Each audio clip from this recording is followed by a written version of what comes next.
miércoles nos toca este espacio en el que nuestro amigo Rubén Russo desde Berazategui, en la provincia de Buenos Aires, nos lleva a conocer lugares increíbles y nos muestra unas fotos realmente encantadoras, todas ellas que tienen su particular historia, porque él es un viajante sin remedio y un excelente fotógrafo además.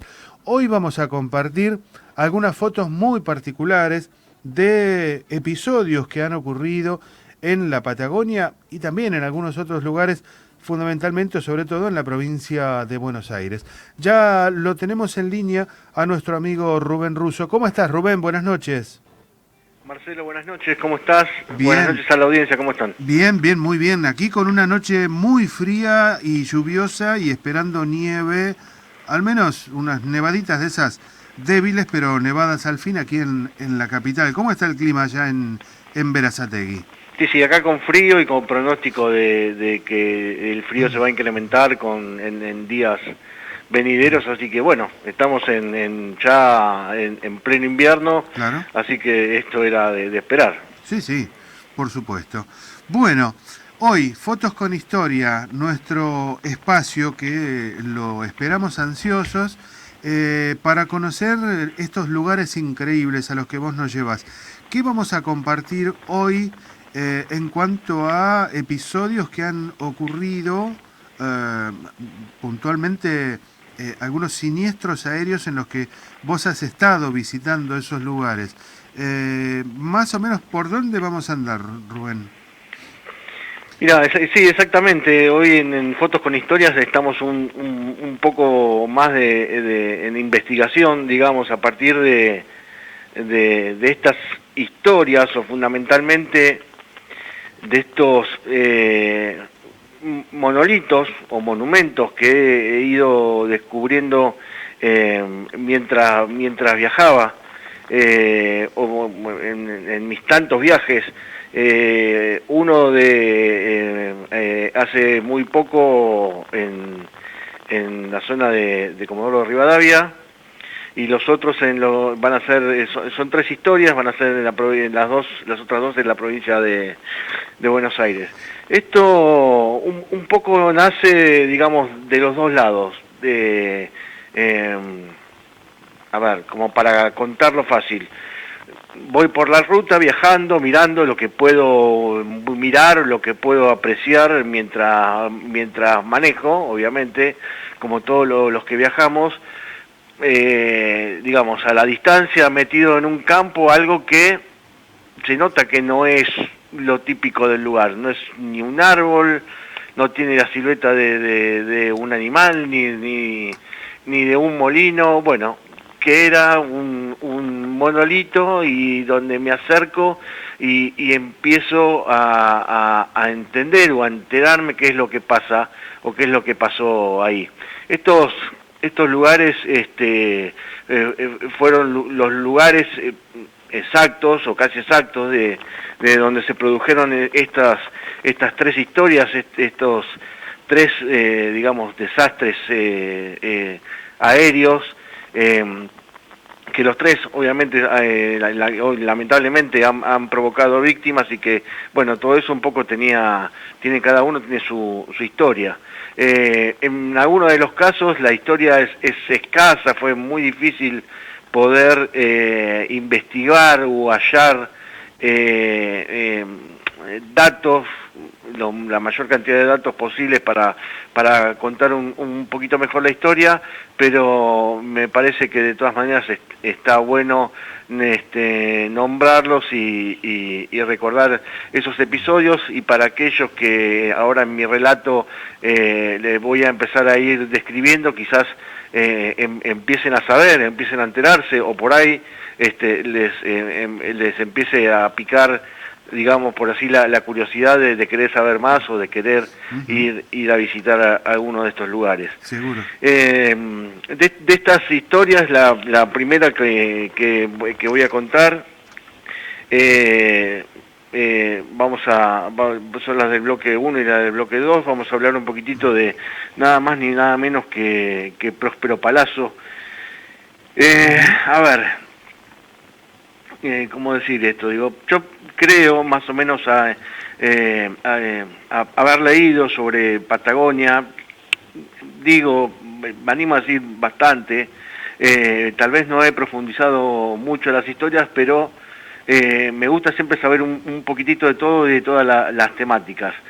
Digo esto porque tal vez si alguien no es, como en la jerga se dice, del palo, de la aviación, en este caso, uno no tiene tanto o no sabe por ahí quién fue Próspero Palazzo. Sin embargo fue un gran piloto que tuvo sus primeros años la compañía de Aeropuerto Argentina, que empezaba a hacer los vuelos desde Buenos Aires a cubrir las principales ciudades de Patagonia, llámese Bahía Blanca, San Antonio Este, Trelew, Comodoro, Río Grande. Y en esta primera parte, digamos, voy a mostrar, obviamente, fotos de época del lugar donde el avión que era piloteado por Próspero Palazzo, junto con un mecánico, César Brugo, tuvo contacto con tierra y lamentablemente ambos perecieron. Eso ocurrió muy cerca de lo que el lugar que se llama la Pampa Salamanca, casi entrando unos kilómetros, digamos, al norte de Comodoro, muy cerca de lo que es el pico Salamanca, que uno prácticamente desde la ruta 3 apenas lo ve en algún lugar y es una puntita que asoma. Uno dice, ¿cómo puede ser que ese sea el pico Salamanca si está ahí a la misma altura de donde va uno por la ruta? Sin embargo, en la ruta en ese lugar precisamente salta, se hace una pampa de altura y es por eso que uno piensa que va más o menos, digamos, va a la misma altura que ese lugar. Muy cerca de ese lugar, contra un cerro, cayeron Próspero Palazzo y César Brugo. Cuento un poquito la historia rápidamente. La historia es mucho más valiosa, es mucho más jugosa. Hay gente que por suerte, Pablo Arbeleche, por ejemplo, que es un amigo de la casa y que ha contado también en algunos de sus programas mejor la historia de Próspero Palazzo, se está encargando desde hace un tiempo largo ya de estudiar todo lo que es la Aeroposta Argentina para darle el valor histórico que verdaderamente tiene que tener y que no hay que perder, porque hay muchas cosas todavía que hay que conocer. Para hacer un resumen, Próspero Palazzo nace en Tucumán en 1904, más precisamente el 17 de octubre, y el accidente se produce el 23 de junio de 1936, o sea, estamos a minutos de conmemorar, por así decirlo, el 86 aniversario de ese accidente. Como dije también, él viajaba con César Brugo en un avión, la T-28, si no recuerdo mal, espero estar diciéndolo bien. Ellos habían salido desde Buenos Aires, si no me equivoco, hicieron paradas en Bahía Blanca, en San Antonio Oeste y después en Trelew. Ahí ellos les advierten que hay tormenta ellos llevaban pasajeros y correspondencia. Les advierten que hay una tormenta de nieve bastante intensa, por lo que deciden dejar lo que es la parte de pasajeros y continuar con el tema de la correspondencia. Yo no sé si se sabe por qué esa decisión. Puedo entender que no hayan querido seguir, obviamente, con los pasajeros por el riesgo que tenía hacer esa parte y sí cumplir con el deber de la correspondencia, que era muy importante para para esos momentos y que digamos, la aeroposta la ejercía con mucha responsabilidad. Claro. Así que fue así que ellos decidieron hacer ese tramo solos y bueno, y producto de seguramente de esa tormenta, vaya a saber qué pasó, obviamente no se sabe, se precipitaron a tierra y perecieron los dos. Creo que fueron encontrados por 3 días después, porque había habido mucha nieve y demás, y fueron encontrados inclusive por el hermano, por Vito Palazzo. Ellos eran 9 hermanos, de los cuales Vito y José, 2 de esos 9 también eran pilotos y creo que también trabajaban trabajaban para la aeroposta. Uh-huh. Así que, Próspero Palazzo comenzó con ese sueño de vaya a saber dónde lo sacó, de querer ser piloto. En su lugar de nacimiento, en el aeroclub, le dieron la posibilidad de poder estudiar y él se graduó de piloto. Después en algún momento también fue instructor de ese aeroclub, hasta que bueno, empezó a querer avanzar sobre eso, y es ahí donde se traslada en 1929, se traslada a Bahía Blanca para ya estar más cerca de uno de los centros digamos importantes de lo que eran las paradas de la aeropuerto argentina. Uh-huh. Y después bueno, empieza a hacer primero hace creo que tramos por muy poco tiempo de Buenos Aires a Asunción, o sea para el norte, y después ya se dedica directamente a hacer todo lo que era para el sur. En 1935 él empieza a hacer gestiones, hacía muy poco ya que tengo entendido, se había radicado en Comodoro Rivadavia, y comienza a hacer gestiones para crear un aeroclub ahí, lo logra y él fue el primer presidente del aeroclub.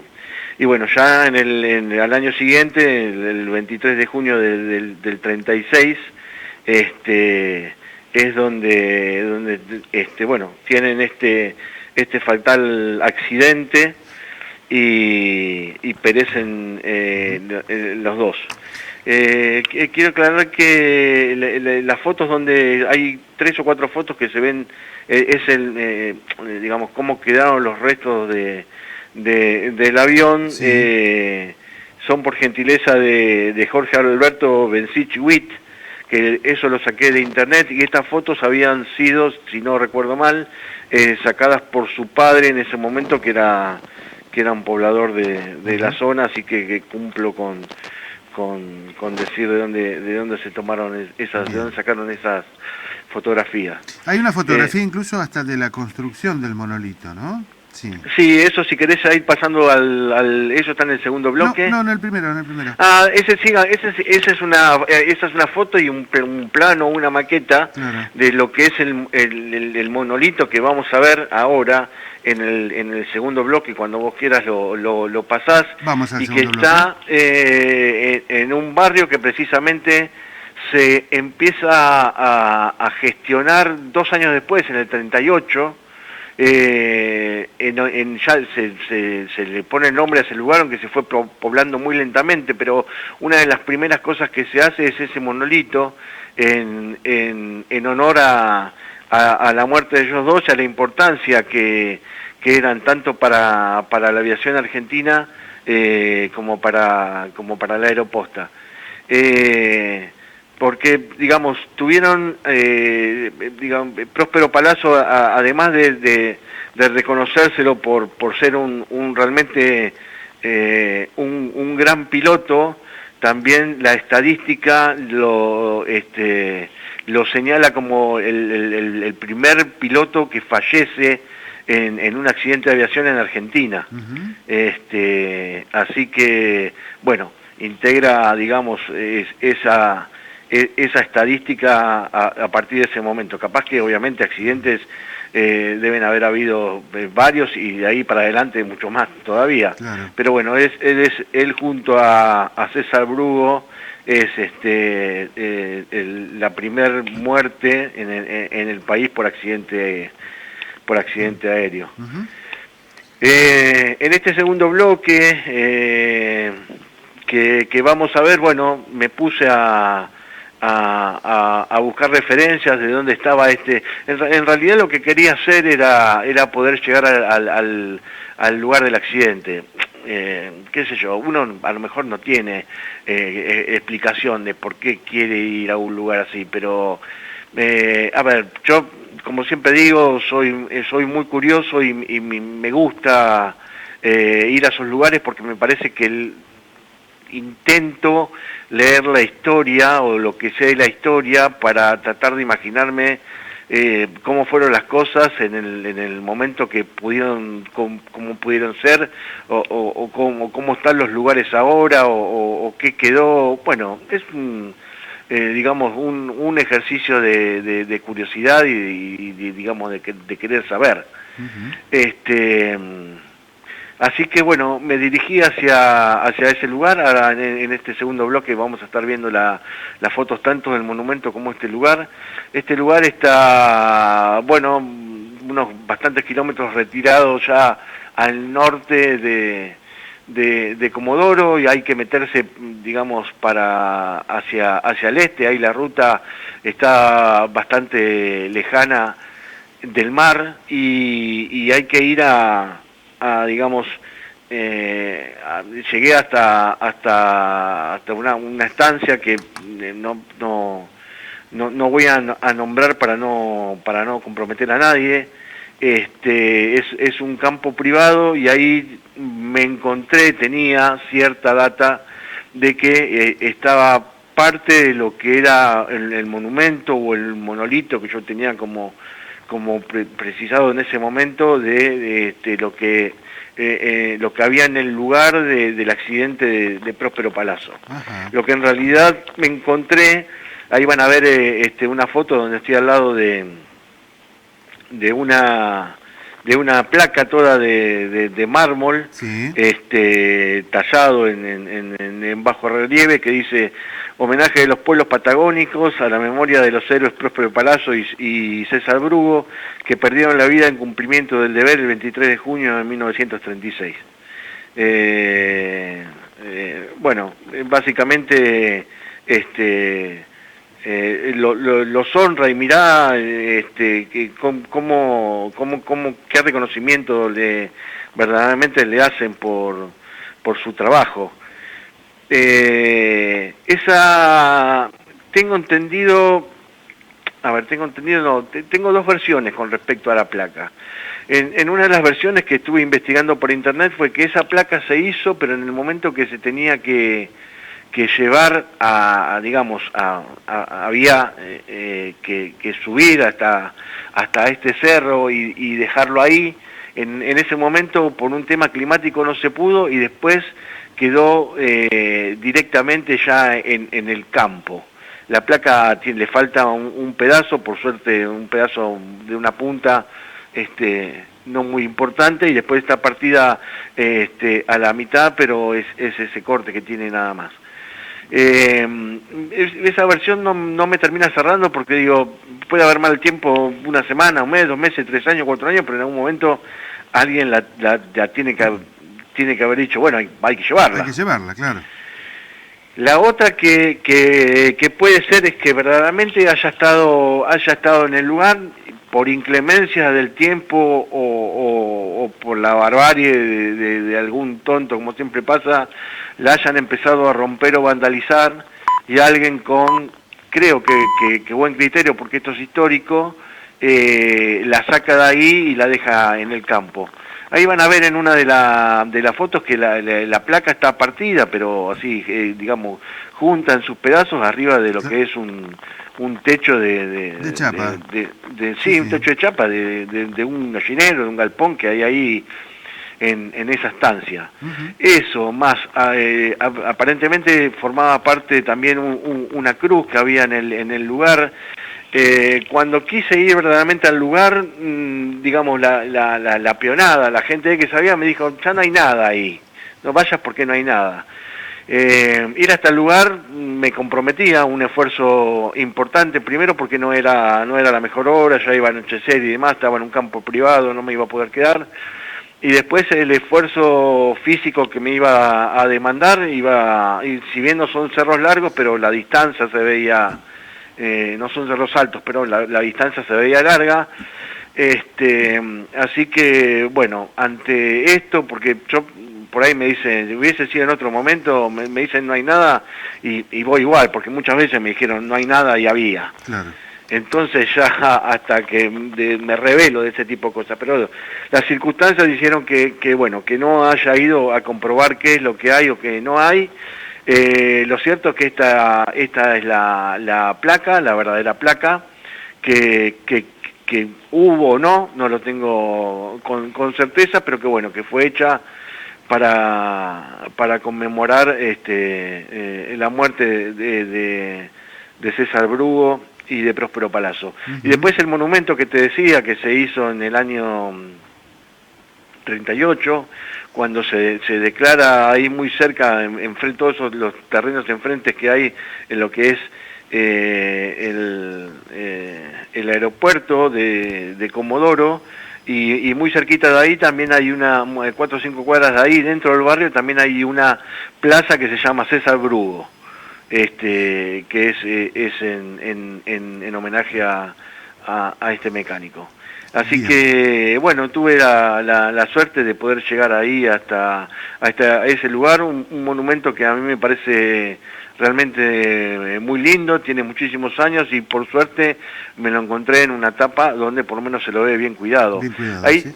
ahí también hay unas fotos de unos cerros atrás, el más puntiagudo, el que estaría en el medio sería el cerro donde se estrelló. Algunas de las cosas que leí dan como que ellos en realidad no pueden remontar el avión y se dan contra la ladera del avión, pero las fotos no demuestran esta situación porque inclusive muy cerca de una de las fotos y del accidente hay un auto, no es un lugar de pendiente. Así que eso tampoco pude corroborar si es con certeza. Claro. Viste que estas cosas a veces se dicen de alguna manera y después se van, si es un error, el error se va trasladando a todo lo que se los va contando. Claro, y más habiendo ocurrido en esa época, ¿no? Estamos hablando del año 1936. Exactamente. Y bastante que se cuenta con ese testimonio de este fotógrafo Bencich que bueno, pudo sacar y creo que deben ser las únicas que hay de lo que quedaron ahí. Inclusive se decía que yo pregunté, porque que obviamente la curiosidad quería ver, me habían comentado que había partes todavía de ese fuselaje todo derruido dentro de la estancia, pero me dijeron que eso ya no había nada, que en algún momento, sin poder precisarme el año ni la causa de nada, se lo habían llevado todo, que puede ser digamos bastante probable. Claro. Así que esta es la historia de esta primera y segunda parte de esta serie de accidentes aéreos. En el bloque 3 tenemos, sí, estábamos comenzando ya a ver, tenemos también una foto de un monumento que tiene arriba algo como que pareciera ser parte de un motor. Vos me vas a... Exactamente, esto es parte de un motor, esta es una historia para, bueno, yo utilizo estos términos pues, que para mí fue una historia realmente fantástica. Esta historia transcurre en las afueras, en el campo, las afueras de la localidad de Mayor Buratovich, casi en el sur, digamos, la patita que se le dice de Buenos Aires, por ahí por la mitad, pegado a Ruta 3, un pueblito realmente hermoso y tranquilo. En las afueras de ese lugar hay varios campos y dentro de uno de esos campos me encontré con este monumento que digamos, también un accidente de avión, más precisamente un hidroavión. Yo no sé mucho de aeronáutica, está como hidroavión AE1, no pude conseguir tampoco revisando internet fotos de lo que es algo parecido. Ahí fallecieron también dos personas de la Armada, el cabo principal electricista Hans Hansen y el cabo primero hidrógrafo Juan González.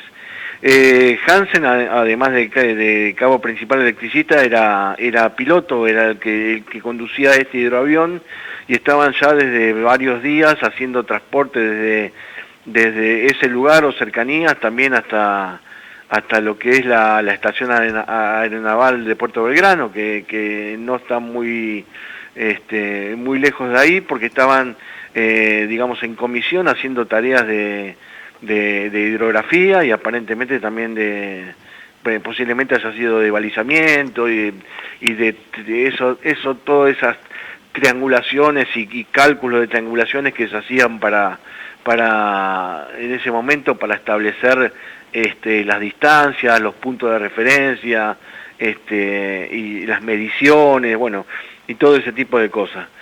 Es muy escasa la información, más allá de lo que reza cada una de las placas que están ahí.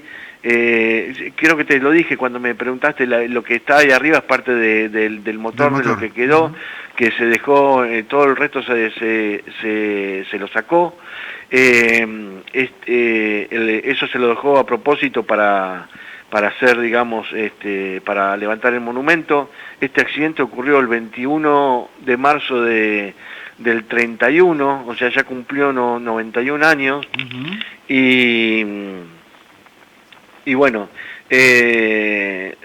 aparentemente el piloto Hansen era oriundo de la localidad de Esquina Corrientes, así que sus restos fueron trasladados ahí después del accidente, y el de Juan González fueron a parar a la misma base de Puerto Belgrano. No hay mucha más data que eso. Vos fijate lo que hice un par de fotos con el plano bien abierto para que vieras que es netamente campo. Sí. El lugar donde está, el lugar de pastizales, son campos que tienen producción de vacunos, algún otro tipo de cosas, pero bueno, que yo ahí, digamos, en el medio de la casi nada. Y esto tiene otra historia muy linda, la voy a cortar rápidamente, bueno, seguramente nos estamos quedando sin tiempo. Yo conozco, cuando fui a uno de los faros que está ahí cerca en mi recorrida por los faros, me dan el nombre de personal de la Armada de balizamiento, de Sergio Bordet, para que pudiera darme las coordenadas para llegar a este faro. Yo a Sergio no tengo la suerte de conocerlo, porque en el momento que yo viajaba él salía de vacaciones, era pleno enero, pero me guía de cómo llegar al faro y me dice, mira, cualquier problema que tengas, andate a Mayor Buratovich, preguntá por el gallego Pérez, Rodrigo Pérez, y me dice, él te va a saber decir, él te va a dar una mano, bueno. Es así que por las dudas me voy a ver al gallego, a Rodrigo, lo conozco, un tipazo, al rato que nos conocíamos estamos hablando como que parecíamos que éramos amigos de toda la vida, y bueno, él junto a otro grupo de amigos, digamos, son como habitués del campo donde quedaron los restos del avión, donde está el monumento, porque desde hace un tiempo se dedicaron ese es un campo, una estancia con animales, con todas las dependencias que tiene una estancia, ¿no? Había una gran cancha de pelota paleta que entre todos la restauraron, la llevaron prácticamente a nueva y es donde que se van a jugar o van a armar campeonatos. Y todos ellos decidieron en un momento, el año pasado, en enero del 21, al cumplirse 90 años, vos viste que siempre las conmemoraciones cuando van de a 10 parecieran como más importantes, el monolito estaba lleno de, estaba digamos como enrejado con alambre, alambrado en realidad, para que no pasen las vacas o los caballos y se rasquen contra eso y lo tiren y demás.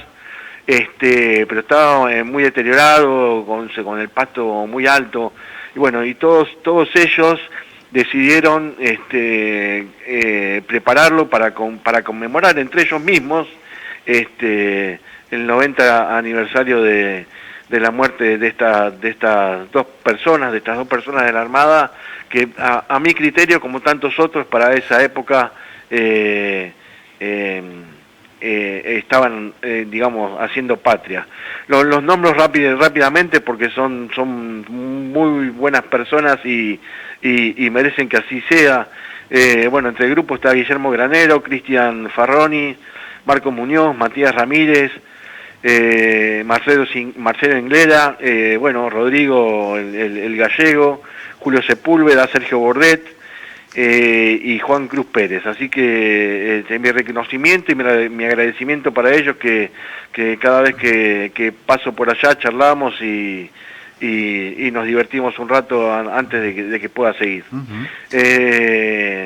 Dicho esto, sí, se me fue el tiempo, pasamos rápidamente al cuarto bloque. Vamos al cuarto bloque. Por lo que estoy viendo, esto ocurrió en Punta Indio, ¿no? Esto ocurrió, en el norte sí, de la provincia de Buenos Aires. Exactamente, muy cerca de lo que es mi lugar, mi domicilio, menos de 100 kilómetros. Esto era un poco lo que yo te decía, cerca ¿no? de La Plata está. Sí, un poco más, un poco pasando, digamos. Ahí está la famosa base aérea de Punta Indio, Claro. una histórica base aérea de la Armada, y este era el típico caso que te decía, de ir andando por la ruta, ¿no? Y de encontrar eso que vos sabés que no es del lugar. Ahí me bajé, ahí tuve que caminar saltando el alambrado para el campo, unos 300, 400 metros, y me encontré con que también contaba la historia de un accidente aéreo de un teniente de corbeta llamado Miguel Ángel de Leigué. Y bueno, y tenía, digamos, algunos otros, digamos, pocos datos de cuándo había sido, el 21 de abril del 79, es bastante más para acá, no obstante tiene 43 años. Tampoco las causas se pudieron saber, sí que piloteaba ya aviones que ya podemos, por ejemplo, en algunos museos lo podemos ver, el famoso Aermacchi o Armachi, que se usaba para entrenamientos y que inclusive, si no me equivoco, hubo también en Malvinas, o se utilizaron para entrenar a muchos pilotos de Malvinas. Era un monoplaza, creo que se le dice, o sea, iba tripulado solamente por Miguel, y por causas que se desconocen también, bueno, se estrelló y obviamente falleció. Acá la gran duda era por qué qué fue lo que hizo o qué fue lo que pasó, que ni siquiera pudo eyectarse, porque sí tenía esta tecnología, claro, para poder hacerlo, lo cual le pone un poco más de misterio a qué es lo que pudo haber pasado. Rubén, ¿y a este monolito se puede acceder libremente? ¿Tenés que pedir alguna autorización? Mira, autorización difícil porque no hay nada tampoco alrededor. Hay una tranquera medianamente cerca, el Sinor Alambrado. Yo fui 2 veces a este lugar y la verdad que nunca tuve problema. Ahora bien, uno entiende que se está metiendo en un lugar que es privado, pero no hay nada cerca tampoco alrededor como para que moleste o invada cierta privacidad. Está frente a lo que es la planta de Nestlé, o lo que no sé si era o es la famosa planta de Nestlé, una empresa muy grande, está frente a ese lugar. Y como dato anecdótico de esto es que este piloto era nieto de Pablo y Augusto de la Higué, que fueron, digamos, se dicen que entre 1908 y 1914 fueron los primeros pilotos que volaron acá en Argentina con prototipos inventados por ellos, o sea, no por aviones traídos desde afuera. Este reconocimiento tardó mucho, no sé si se investigó tarde, pero a partir de 1960 recién ahí se los empiezan a reconocer. Eso sucedió en San Jerónimo, en Santa Fe, y por lo menos hasta lo que dice Internet y algunas investigaciones serían los primeros, digamos, argentinos que volaron acá su propio prototipo. Mira. Que tuvieron como 6 o 7, a medida que cada uno pasaba, siempre algo le iban poniendo. Claro. Así que bueno, este piloto fallecido resultó ser, dentro de la familia también hay varios otros pilotos, resultó ser nieto de uno de estos famosos constructores de aviones. Bien. Bueno, interesantísimas las historias que nos has contado hoy, Rubén. Conocimos lugares donde ocurrieron siniestros, pero que son símbolos, ¿no? de la época, donde se llevaba correspondencia en aviones y que, bueno, este tipo de siniestros podían ocurrir, ¿no? Y realmente muy interesantes estas historias que nos has contado. Sí, aparte me parece que son cosas que están buenas para los que nos gustan los viajes y todas las cosas que va uno descubriendo. Me parece que está bueno saber este tipo de cosas. Por lo menos a mí, que siento mucha curiosidad por esto, o por una vieja casa, o por un viejo hotel, o por una vieja estación, o por un montón de cosas que en su momento pudieran haber tenido un montón de historias. Me parece que está bueno poder conocerla. Sin ir más lejos, cuando hacíamos el programa con Sergio, también a partir de un monolito sabía hacer una historia que la voy a refritar un poco, porque era una historia que estaba muerta, digamos, de un avión que se había estrellado en Jaramillo, y que a partir de ese monolito, digamos, pude encontrar hasta testigos del accidente, y hasta el sobreviviente hubo una persona muerta y un sobreviviente, y encontré también al sobreviviente, pero ya lo vamos a ver en algún otro momento. Bueno, esperemos entonces eso. Rubén, te mando un abrazo muy muy grande, hasta nuestra próxima Fotos con Historia. Bueno, muchas gracias Sergio, muchas gracias a toda la audiencia, un gran saludo a todos los chicos de Mayor Buratovich, y bueno, ojalá que lo hayan disfrutado, que estén bien.